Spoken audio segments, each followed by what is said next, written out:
fe'lni aynish haqida dars qildik. Nima uchun bolalarning fe'li tabiati ayniydi? Chunki bolalar ko'r-ko'rona g'ayri dinlarga taqlid qilishni boshladi. Haqiqiy musulmon ota nima qilish kerak?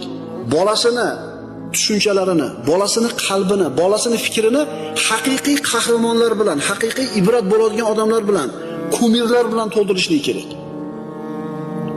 Sportchi, qo'shiqchi, aktyorlar bilan emas. Birodar, agar sen farzandingni qalbini mana shunday bir haqiqiy ibrat bo'lishga yaraydigan odamlar bilan kallasini, qalbini to'ldirmasang, ishonaver, boshqa yerdan to'ldirib oladi. Payg'ambarlarni gapirib ber.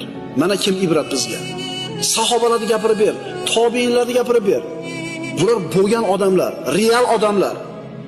Senga televizorda ko'rsatayotgan bari soxta, yolg'on. Agar sen bermasang shuni birodar, bolang albatta narigilarni o'ziga ibrat qilib oladi.